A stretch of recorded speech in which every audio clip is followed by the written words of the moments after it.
Lore Together is proud to be part of the Boss Rush Games Network. Feel free to find out more at bossrushgames.com/network.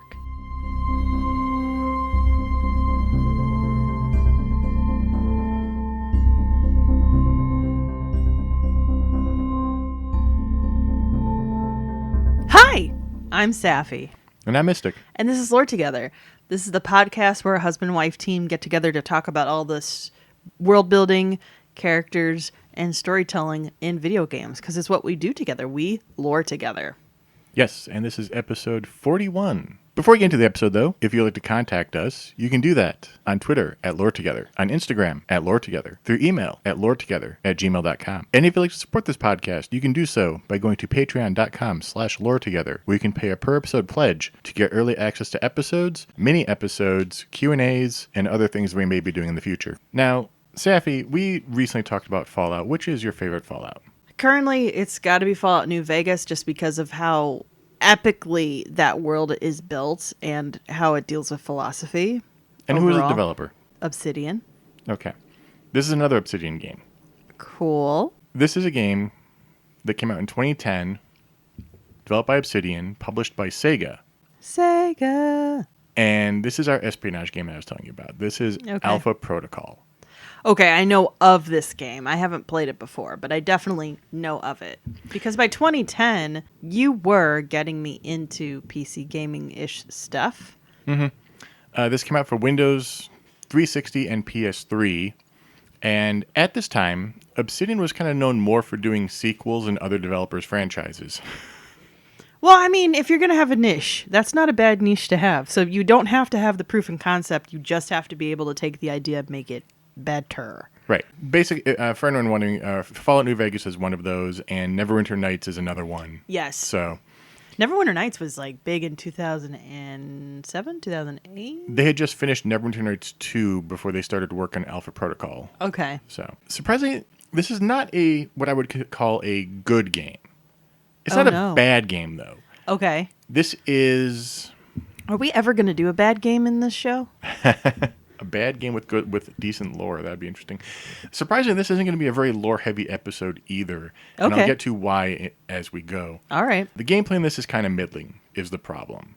Mm-hmm. But the RPG aspects, like character interaction, were very highly praised. Oh, okay. So, yeah, it kind of lacked in sales, and 2010 had some big, heavy hitters. Mass Effect 2 came out 5 months before this. Yeah, and that, just carried the rest of the year. Yeah, and Red Dead Redemption came out within a month of this. Basically proving, once again, that Rockstar Games knows how to have an open world that you get lost in. Right. And both of these just kind of buried the game. Absolutely. That makes perfect sense. If you want character-focused RPG, you have Mass Effect. Mm-hmm. If you wanted, the sheer acclaim heavy hitter, you had Red Dead Redemption. Yes. Because that was a massive, massive hit at the time. Well, not only, and it was essentially, it was the Western version of Grand Theft Auto. Now, it did eventually turn around in perception. And became kind of a cult classic, kind of like the previous game that I discussed, Arcanum, back in episode 39. Okay. However, and here's the rough part, the game was delisted from every single digital marketplace in 2019. Why? Basically, licensing for one of the tracks in the soundtrack lapsed, and Sega just didn't want to renew it. And so the game is almost impossible to get if you didn't already have it, unless you're going through the gray market piracy or used game bins for the console or the physical PC release, and if you remember physical PC releases. Children, let's go way back to a time when Best Buys were aplenty, and you, a gamer with a PC, proceeded to go to the store. So this is also around the time you still buy CDs too, right? We hadn't really gotten into... Oh, no. Steam was around. No. Yeah, well... But Steam's been around since 2004. I'm just trying to think of by this time I definitely have had an iPod for a while. Mm-hmm. So downloading digital music distribution. This is kind of that period of time where digital distribution and physical release was probably closer to 50-50.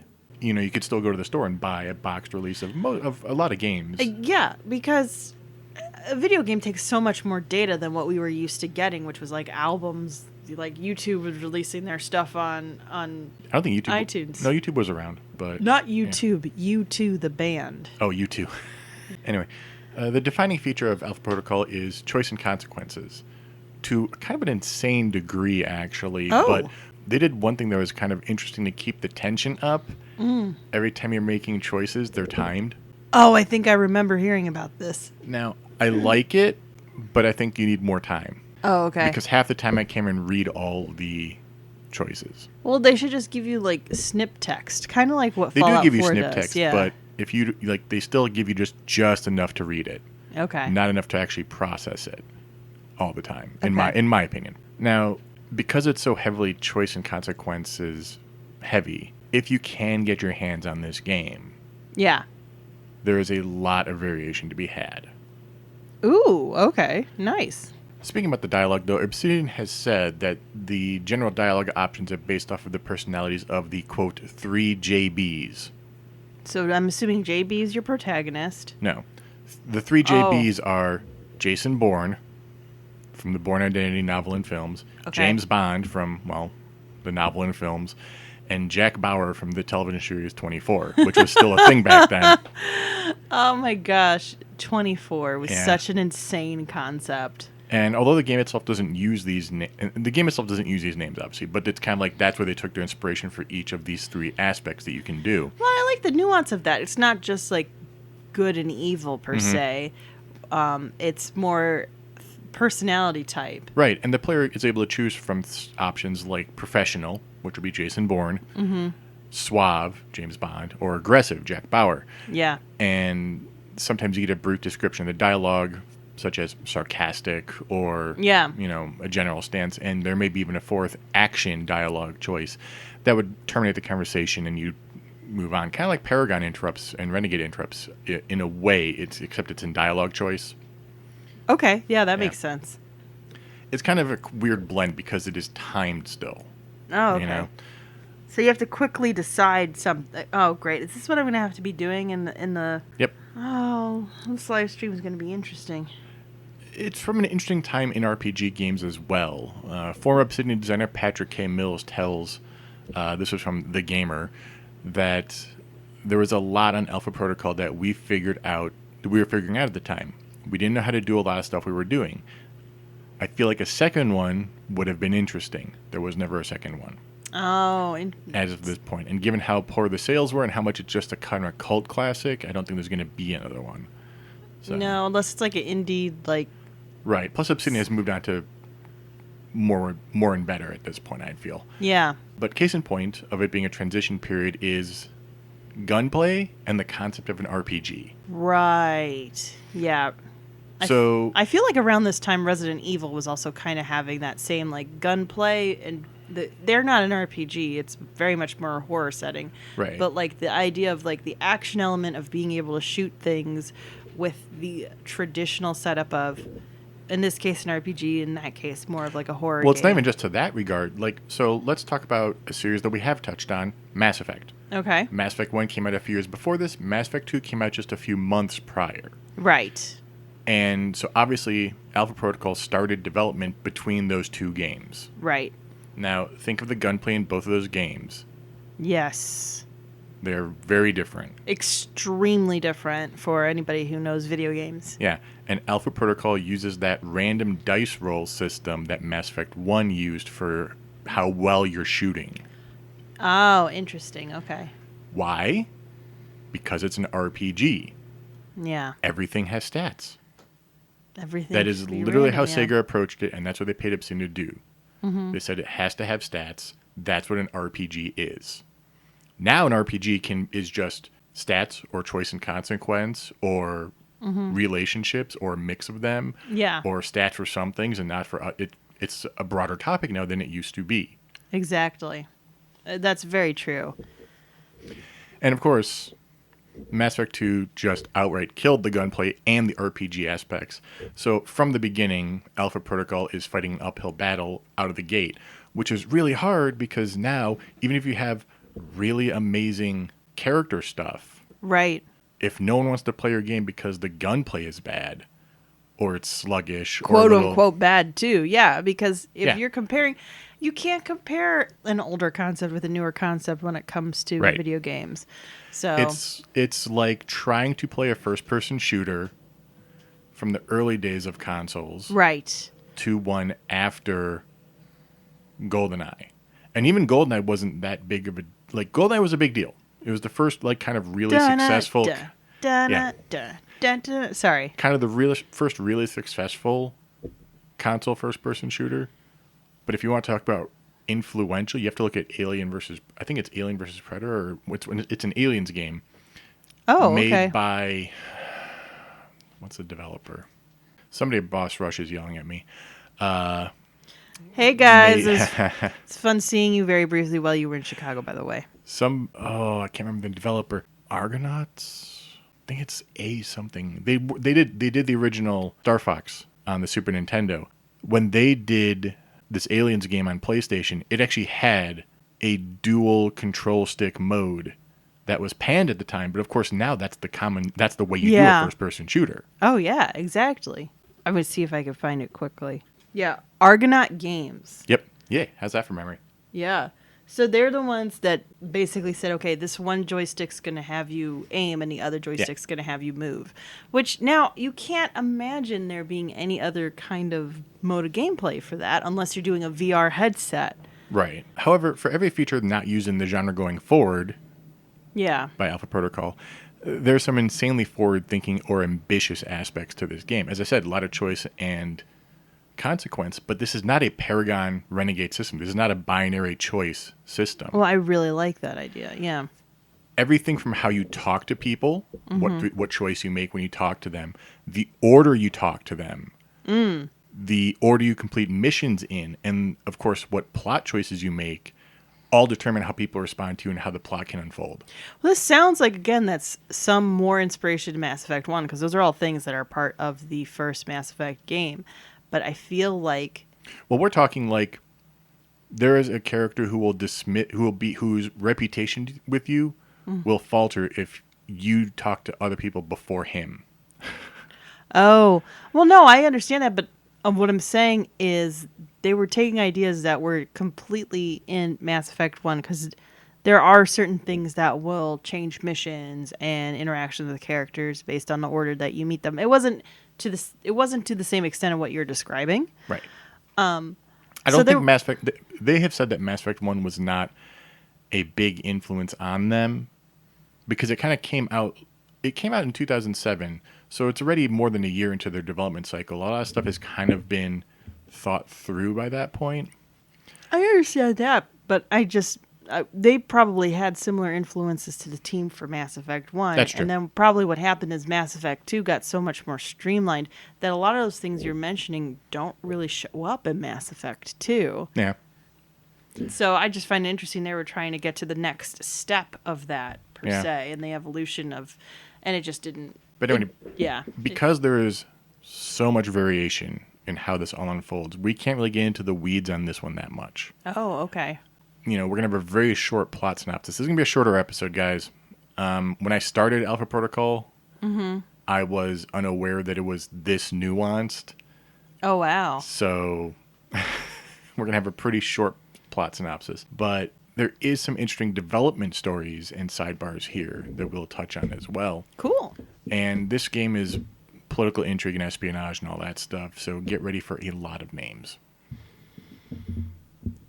Okay. Luckily, you don't have to remember most of them for very long. Okay, so it's like Just Cause in that sense. Well, we do have a boat at the end. Oh my god. Please tell me somebody has margaritas in their pocket. Yes. So Alpha Protocol itself is two things. Okay. It is the name for a rogue agent. It's like you're the Alpha Protocol. It is Okay. also the name for an agency. Very super secret, highly clandestine black ops agency within the government. So the Alpha Protocol hires all the Alpha Protocols? That's my understanding. Okay.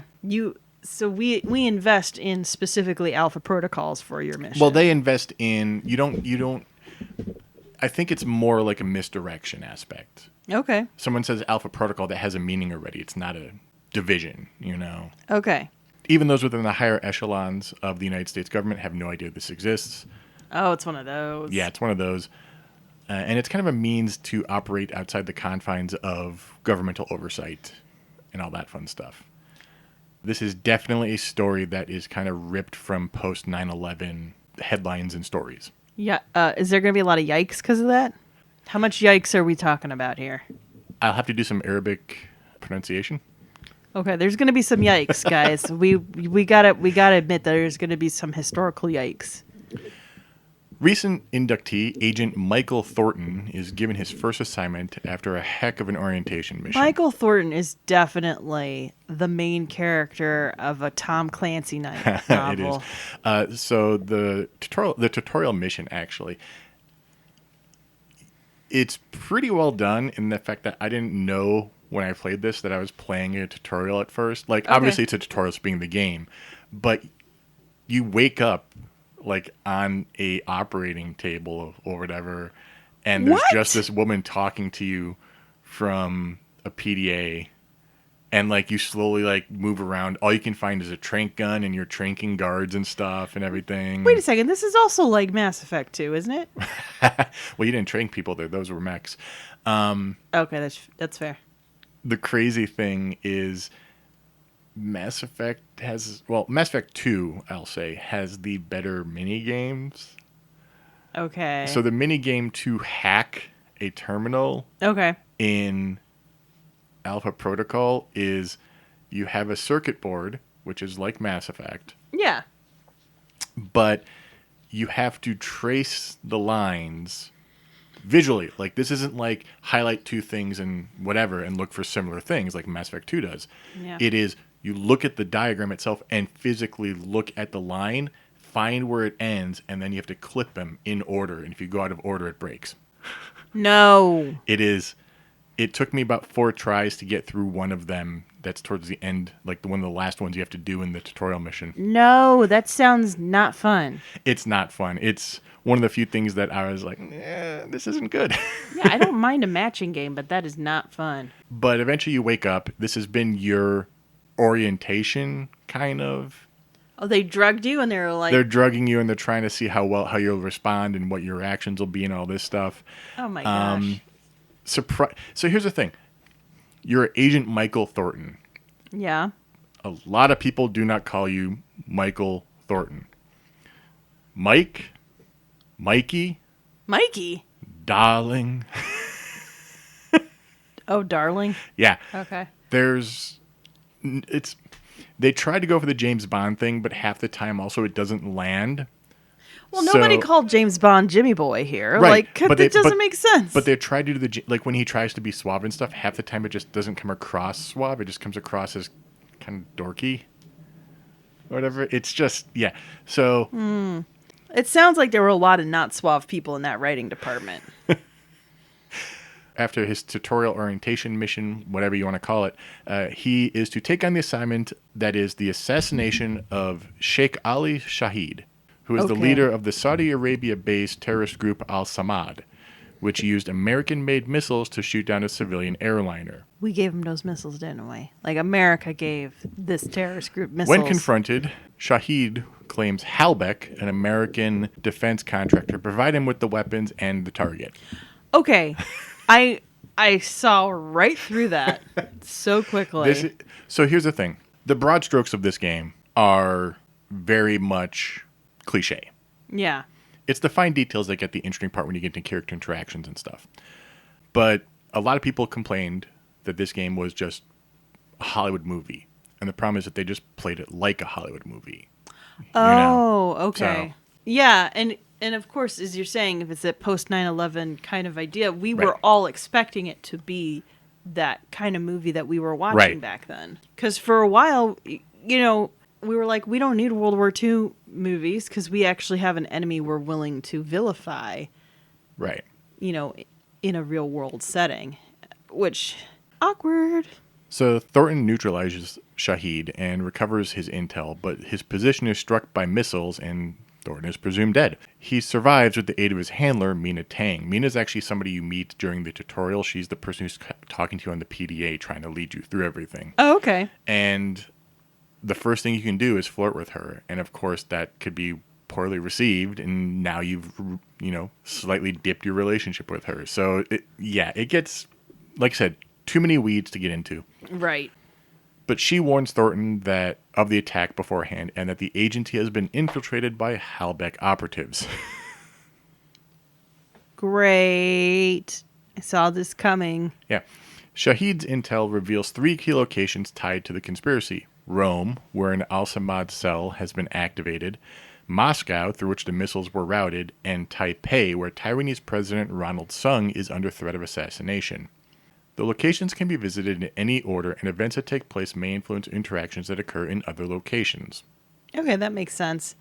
This is also around the time where we could believe that an American spy could fly to Moscow without it being too big of a deal. Thornton deduces that Halbeck's plan is to raise global tensions and cause a new Cold War, turning the world into its private marketplace. Who didn't see that coming? I have a feeling you're going to be saying that a lot. I'm sorry.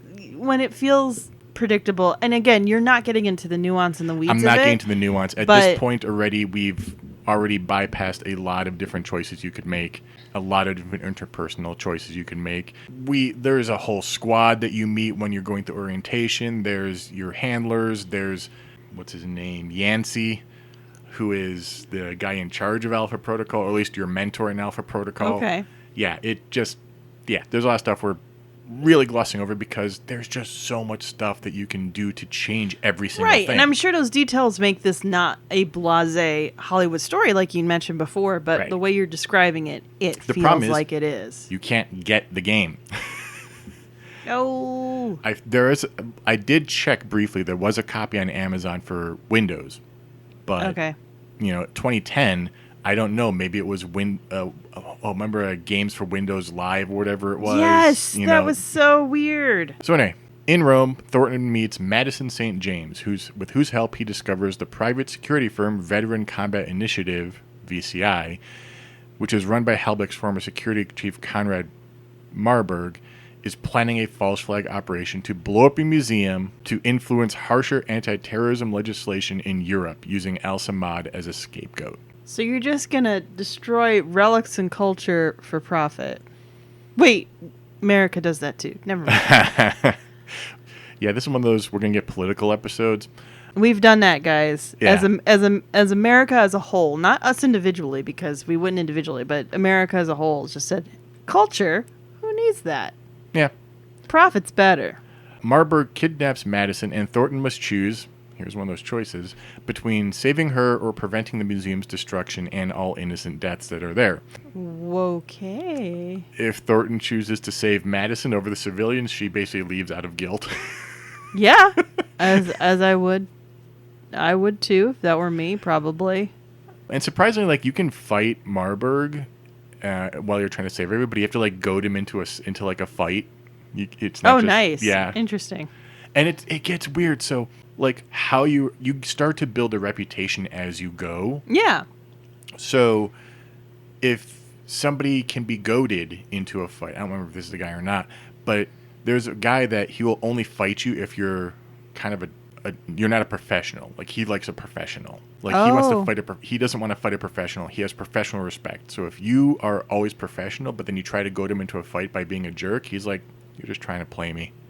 Right. So you get a reputation as a spy based on how you talk. But if you're a shoot from the hip kind of dude, yeah, that's the thing. Most games, you would be thrown off balance. Yeah. But here, you have that option of being just unpredictable, and it does affect things. Okay. So this funny thing happens in Rome, actually. This is development story here. One particular mission there sees Thornton overlooking this estate through the scope of a rifle. Oh, okay. He's there to identify a target, Jibril al-Barra, and assassinate him. Okay. Interesting thing is, unlike every other location in the game, you do not have free range to walk around. You are literally planted in one of a few different spots as the mission progresses. It's basically you are stuck in a spot. You can't move. Weird. This is because the whole location was not crafted for this gameplay segment. It was crafted for a cutscene that was cut, And so they were like, well, we have these assets, and Patrick K. Mills was like, I'll figure something out to do with these assets, but they lacked all the detail to do like a full 3D, so you're kind of locked. Right. Also, that they probably weren't, because if it was a cutscene too, you might not have been able to walk in every spot with Right. your models. It was probably So- just blank-faced blank Yeah. walls. Another interesting thing to note is the game was initially more linear. You didn't have this ability to Interesting. go out of order, and had things like your mentor dying early in the game, being like a dramatic scene of no, and in the final game, he is potentially an antagonist near the end of the game. Oh, wow. So changes like that kind of rippled. And in fact, they spent $500,000 on a single set piece, which was like you running through a plane before parachuting off. Getting Just Cause Yeah. style. And then right they here. cut that, but cutting that scene changed every piece of story content after it. Wow.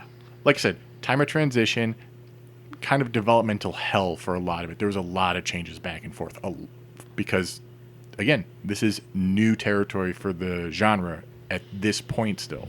And it makes me, of course, in this modern day and age, we're even much more aware of what that means for the people who worked on the game, too. And Right. basically the sleepless nights and the not seeing their families as much as they should. Like, that's Yeah, especially that's back awful. in the day, I think crunch was more of a problem. It still is a problem, obviously. Oh, but it's still very much But a it was a problem. problem that people didn't know about. This is before. Yeah. I think this might be before you had like EA Spouse. Gosh, and if you guys don't know EA Spouse, like, that was a big deal when that Yeah. letter Well, came out. Even now, if we're going to talk about terrible work environments, because Activision Blizzard is being sued by the state of California. So, I was just listening to the latest episode by fellow Boss Rush Games podcast, EXP Cast, Mhm. and they didn't go over like all the nitty gritty details, but they had the point. Like, if you don't call it out, like, it's just going to keep getting perpetuated, Right. and that sounds exactly like Blizzard Activision just let all of the bad actors just not only continue to flourish, but bring in more bad actors over time, and Right. awful things occurred. So what we're saying is that it's not fixed now, but it's much better in the sense that we're actually having a conversation about what a workplace environment should be for everybody, including video game developers. Right. And it shouldn't be that you work 80-hour work weeks and never see your kids for 3 months because a game needs to be released, quote unquote, on time. Well, there's also the flip side of, all these developers getting crunch and crunch and crunch, and their family lives are going to hell Yeah. and everything. Meanwhile, the CEO of the company is just, and the shareholders are making bank. That's always the worst part Yeah. of it, right? Getting political. Anyway, Is that your dance mystic? Getting Getting political. political. I wish you guys could see it. it's basically the Shepherd Shuffle, but up higher a little bit. Just little like a shimmy with it. Getting political. So in Moscow, Thornton tracks weapon shipments to Konstantin Brayko, a Russian mafia underboss with apparent ties to Halbeck. During his investigation, Thornton can encounter German VCI affiliate mercenary Sai, S-I-E, who is a huge woman with a huge gun. A huge woman with a huge gun? Yeah. Okay, I just want to make sure I heard that right. Picture like stereotypical German, like strong woman with a gun. Oh, yeah. So that just reminds me of the first Deadpool movie with the strong woman bad guy, where there's this scene where I forget his name, basically tells her like, "Oh, your shirt is like," he's trying to help her modesty. She's like, "Oh, that's so nice," and she like covers herself up again, and then just starts beating him up. That movie was so. I mean, Oh, is that Wade Wilson? no, I'm trying to remember. I'm sorry, That's Deadpool, right? Wade Wilson. Well, yeah, but That's the character. Yeah, but Deadpool wasn't the one who pointed it out. It Oh, was it was an X-Men who pointed it out, and he was just being ridiculously polite. I forget which X-Men it was. You guys know. You feel free to at Marvel's me. not my thing. At DC Lore is Together. barely my thing. So, It's been years since I've watched that movie, unfortunately. so also another encounter is Sis. Sis is a mute girl. She's actually one of the more prominent characters in terms of artwork that you can find, because she's kind of like has a punk aesthetic. Okay. With like pink and purple looking hair and Yeah. But she's a mute in service to Albatross, the leader of a G-22 paramilitary group. Thornton, aided by either G-22 or the VCI, infiltrates the American embassy to contact Russian mafia boss Sergei Surkov. They're all named Sergey in every freaking game. Like, you couldn't even think of... No Vladimirs? Like, what is going on? Or Christoph? Like, there's Hey, we had a Konstantin Brayko. Okay, I'll give you that. But I'm just saying, like, Sergey, I feel like, just gets overused when it comes to Eastern European names, specifically Russian names, when it comes to American fiction. After discussing the arms deal with Surkov, Thornton confronts Brayko in his mansion. After defeating Brayko, Thornton can learn that Surkov worked with Halbeck and framed Brayko. If he learns the truth, Thornton confronts Surkov, whom he can either work with, arrest, or kill. Oh. So that's the one thing they really wanted here, was there was no good, bad play. Like, you can work with the, quote, bad guys. And it doesn't sound like it's as obviously bad as, say, some of the other options in other video games even today. Yeah, it's not, let's kill these kittens. It's, shoot the kitten or not. Like, that's your choice. Have fun. Like, there's, I think, a comedian whose name is Stephen Lynch who has a song called Kill a Kitten. And in high school, my friends and I just thought it was the most hilarious thing. What I'm saying is, no, it's not that hilarious. I'll still sing along to it, though. In Taipei, Thornton uncovers a plot by Omen Deng of the Chinese secret police to assassinate Ronald Sung and incite riots at a political rally to provoke a conflict between China and the U.S. Interesting. Yeah. With aid from triad leader Hong Shi and the and/or G-22 and Stephen Heck, a psychotic man claiming to work for the CIA, Thornton counters an assassination attempt by Deng and obtains a disc containing the plot. Not the plot of the game, but like... I was going to say, is it like the plot? And he's like, he looks at it, it's like, why is it all in code?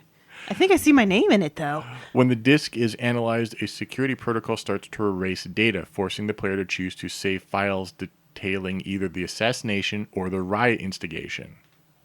Oh. Eventually, Deng and Thornton duel on a building overlooking the podium, after which Thornton can either kill or spare Deng. If Deng is spared, it is revealed that both he and Thornton were tricked into thinking the other was the assassin, allowing the real assassin to shoot Sung.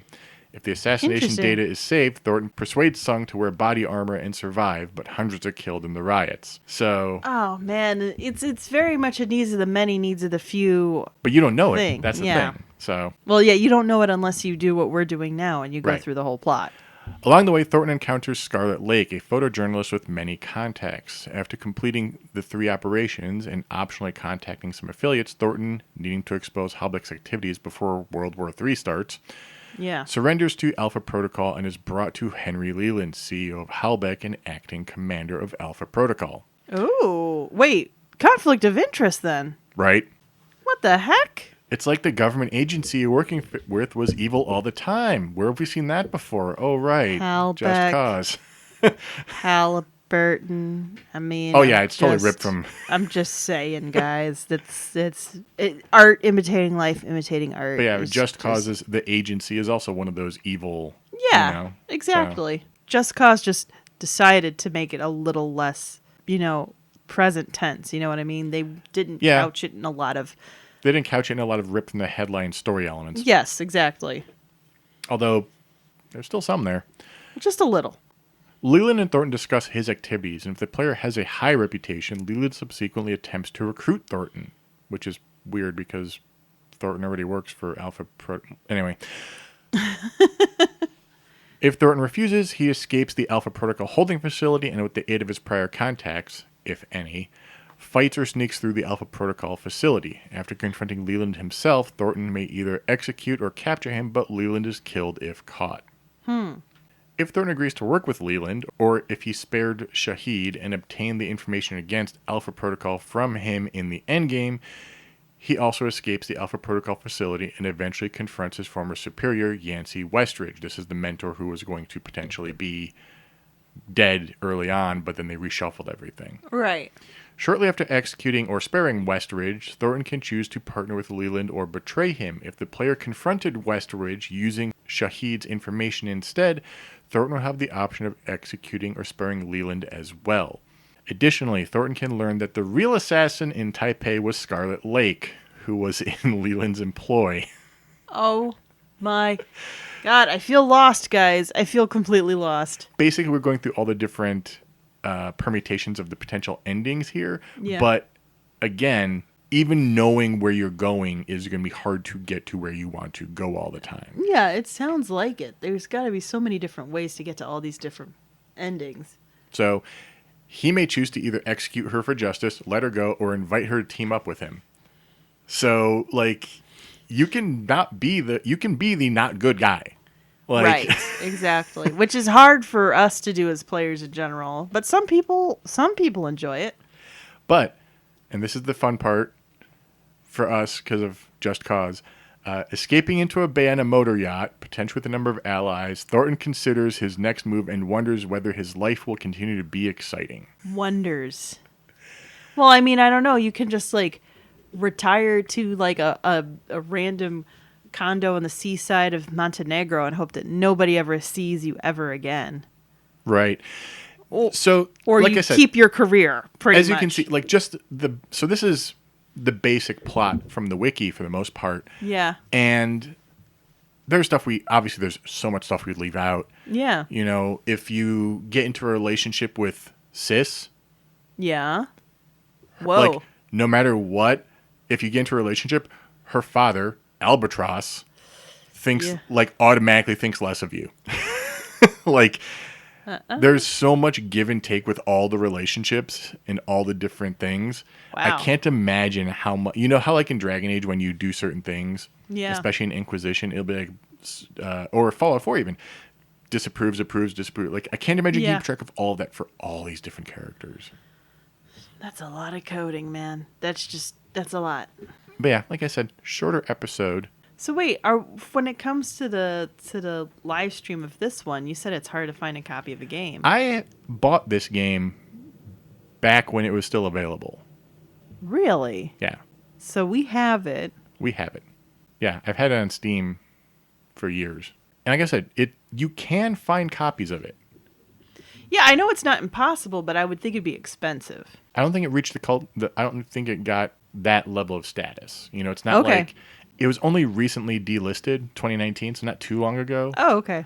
And it wasn't, you know, people who wanted it had it. You know, people who are finding it out about now might have a bit more trouble, but it's still possible to find. Like I Okay. said, gray market, as much as I don't want to approve of it, piracy, you can see Ugh, this yeah. is the problem when it comes to digital releases is preservation of the medium. Right. Because you don't have anything you could just burn on a new DVD or CD. Right. And again, this is all because I think it's only one track that they don't have the license to.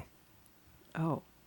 Did Warner Brothers totally legit just shut that down because they're just I don't know who it is, but So wait, sidebar on that. The music industry's hold on some of this music is ridiculous. I had a friend who will share music that he likes to listen to on vinyl. Basically had a 2 or 3 year old Instagram post get taken down by Warner Brothers because it had a clip of the music he was listening to. It's a clip. Like in Instagram, you can't play the whole song on your feed. it gets crazy, especially when you go on YouTube to do Yeah. I used to be on YouTube. Mm-hmm. I remember that. And if I was playing Mass Effect or something, I would get copyright strikes from Yes. all sorts, like from EA, from Jack Wall, from all mean, these that's part of the because of the reason music why- in Mass Effect. That's part of the reason why Twitch ended up becoming such a prevalent platform is because they were able to essentially figure out the work. I don't think it's necessarily a workaround. Just figured out the ratio of care to not care. Right. Essentially, that YouTube has fallen behind on with their YouTube gaming. So But yeah, so we can actually play this. You can start this. I've had it for years. I played Okay. it. I started playing it a few weeks ago. it's one of those games where you bought it because you're like, oh, this will be fun. I And then bought you it just because never- I think I had already beaten Mass Effect 2, and I was like, oh, choice-based RPG. Let's see what else is out there. And it's like, oh, Alpha Protocol is really good. And I was like, all right, cool, I'll get that because it was probably like $25 by then or something. Yeah, something like that. Yeah. I would also play a choice-based game. Now I have to keep that in because you reference it. So next episode, I have like 2 episodes already started writing. So Well, it's good to have a backlog, but if you want to add to that backlog, just add us at Lore Together on Twitter, loretogether@gmail.com. You know, we mentioned it earlier, but I'd like to say it again just because we appreciate you all reaching out and letting us know when you like the episodes. Maybe catch us on Discord for Boss Rush catch Games. you on Discord, but either way, let's end it there. All right. Thanks for listening, everybody. Thanks for listening. See you at the live stream. Bye. Bye.